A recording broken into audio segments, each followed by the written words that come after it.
I'm going to share with you the 5-step open house blueprint to blow up your real estate business. This is the same blueprint that I used personally to take my business to where I was at 0 leads, to I had too many people wanting to tour property on the weekends, to where I couldn't even do open houses within just my first 6 months in the business. So I'm gonna share with you both what I did, and I'm gonna add in the things that I would do now, knowing what I know if I had to go back and start it all over again. Open houses is what I built my business on.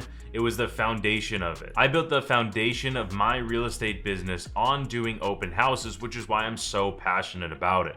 It is the only reason why I was able to sell $14 million real estate in my first full year in the business and go on to sell over $1 million in GCI in my first 2 years. And I couldn't have done it all without this open house blueprint. So let's dive right into the 5-step blueprint. Number 1, first and foremost, is find your open house. If you're a brand new agent or if you're an experienced agent that doesn't have a ton of listings sitting around, you need to go find a listing agent to let you host the open house.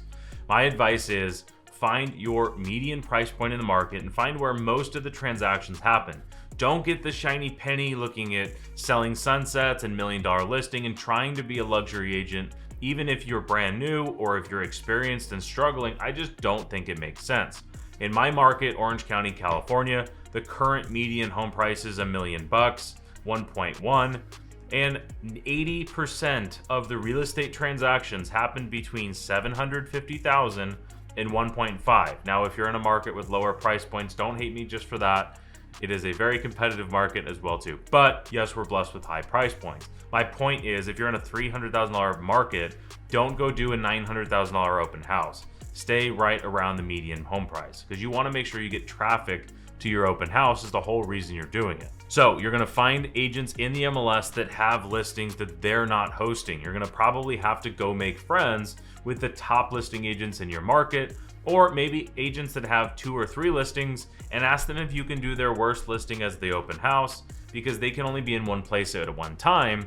So you taking a agent that has too many open houses or too many listings to do all their open houses and they don't have a team, you can go do that for them. Now, you also should be at a brokerage or on a team that helps you find open houses, but we teach our agents on our team to go prospect for their own open houses. Now, once you've found an open house and an agent's letting you host it from 12 to 5. Tell them, I'm gonna host it longer than normal. I'm gonna do 12 to 5 instead of this 1 to 4 or worse, 1 to 3 stuff. It's just crazy. The longer you host the open house, the more opportunities you're going to get. So host your open houses from 12 to 5. All right, so that is step number 1, is finding the open house.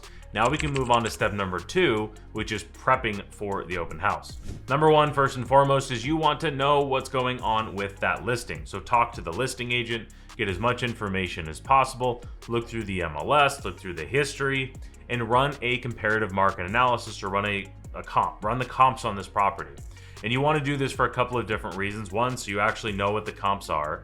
And 2, record yourself doing a video reviewing the comps as if you're talking to a 3rd grader. You want to make sure you understand it well enough to film, but we're also going to use this in the future as well too. I use a service like BombBomb. You can use whatever you want. Loom also works as well too. I like BombBomb because you get a little bit more information out of it and it's a little bit more friendly consumer facing.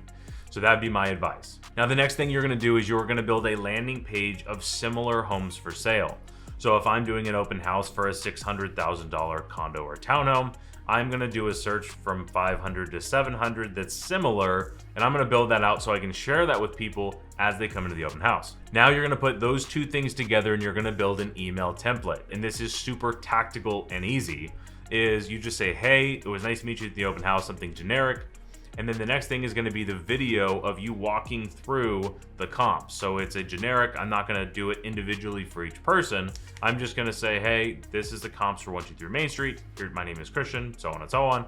Here's the different stuff about the neighborhood. This is a 2 to 3 minute video of you walking through the comps like you're talking to a 3rd grader. Now, the next thing you're going to do is down below, you're going to say, if you are interested in this property, you probably also want to see these other homes. So click the link down below, and you're providing value in a ton of different ways. Number 1, you're actually following up. We'll get to that in a minute. Number 2 is you're giving them a breakdown of this actual property themselves. I promise you, no other agents are doing this unless you're against agents in my marketplace that are on our team, because this is how we do it, why we convert open houses at a really high level. The next thing you're going to do is put that link down below, because you're just showing them all the other homes that they should probably be looking at anyway. Don't assume they've seen all of the listings. All right, so now you've found the property that you're going to do the open house for, and you have prepped for it. Now comes step number 3, which is open house day. All right, so you're going to wake up early and you're going to go do your signs now versus doing them right before the open house. You do this so you're not sweating like a pig when you go and do your open house. You're going to do this at 8 a.m. for a couple of different reasons, and I have a story for you in here. You're going to go out at 8 and you're going to put out all your signs. You're going to do 20 signs, bonus for 30, double bonus if they're branded signs. I have a pro tip for you here as well too. Host the same open house over and over and over and over again, and this is exactly what I did to get my very first listing. I was out putting signs out at 8 in the morning, and I ended up talking to a neighbor. They invited me into their house and they asked what their home was worth, and I was able to put a follow-up package together, give them the comparative market analysis, and fast forward 2 months, that ended up being my very first deal.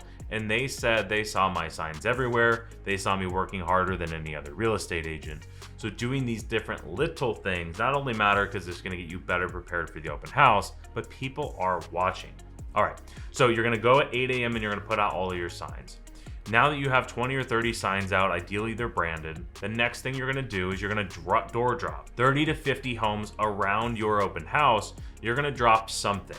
So I would have notepads like a lot of agents do. You could do just postcards, you could do handwritten notes, whatever it is, but I would handwrite 30 to 50 different things, and I would drop them around where I was doing my open house. Now again, if you're doing the open house over and over and over and over again, you just do 30 to 50 and you keep spreading out. Don't door drop on the same door over and over and over. That'd be a little weird. But this way you can hit the whole neighborhood if you're doing open houses repeatedly at the same one. Another huge pro tip on that same vein is if you do the same open house over and over, you're going to know that house better than the listing agent. You're going to meet a ton of neighbors, and it's a really, really easy way to break into maybe farming that neighborhood. Biggest mistake I possibly made was this neighborhood that I did the open house in over and over and over and over. I got my first listing in that neighborhood. I did that open house over and over and over and over, and then I didn't do anything after I sold it. I didn't farm the neighborhood.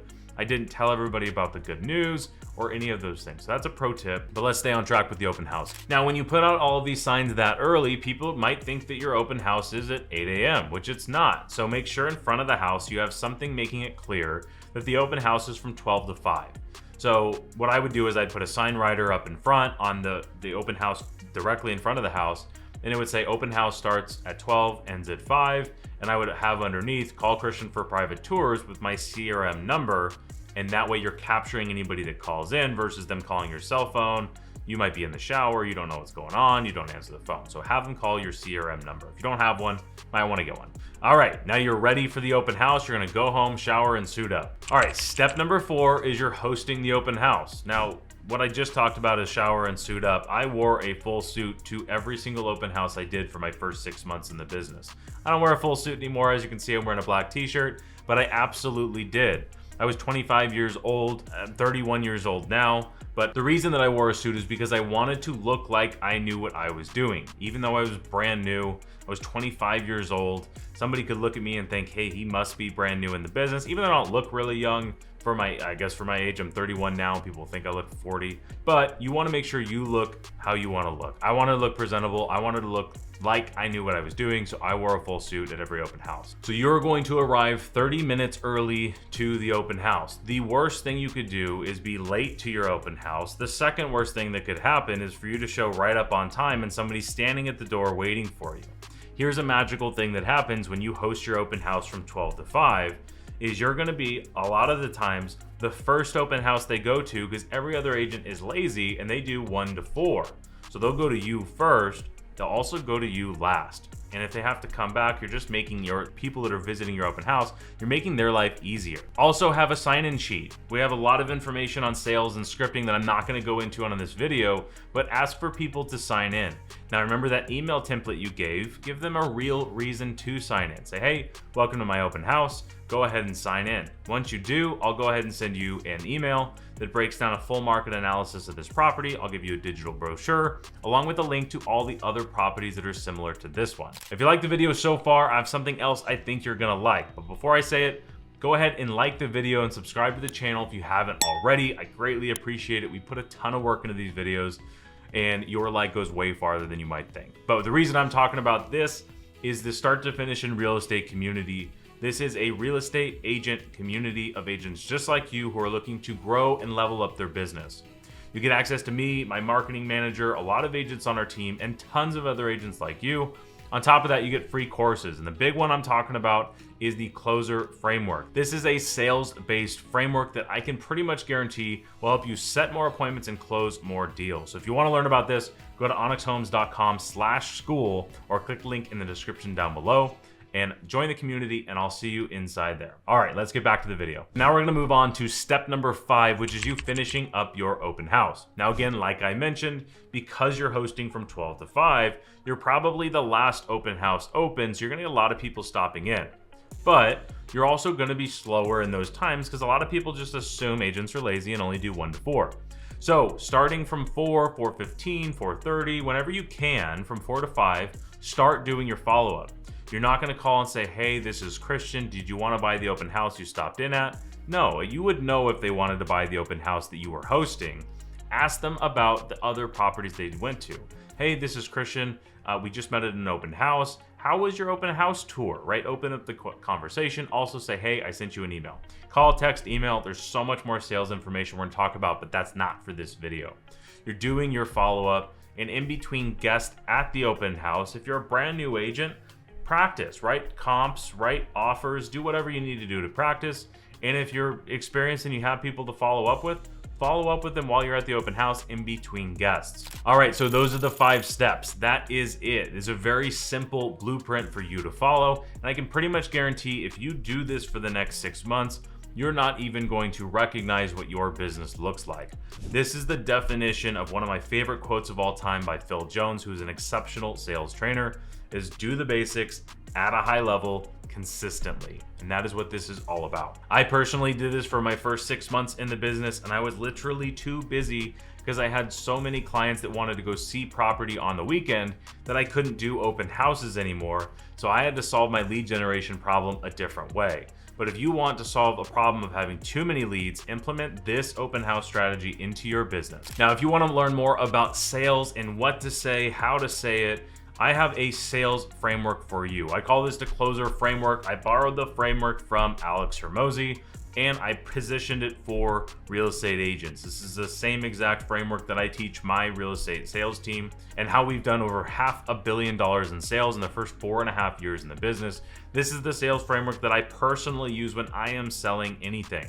So if you want to learn more about that, I made a video for you. You can go ahead and check it out on the screen, and I'll see you in the next one. Again, my name's Christian. Thanks for watching.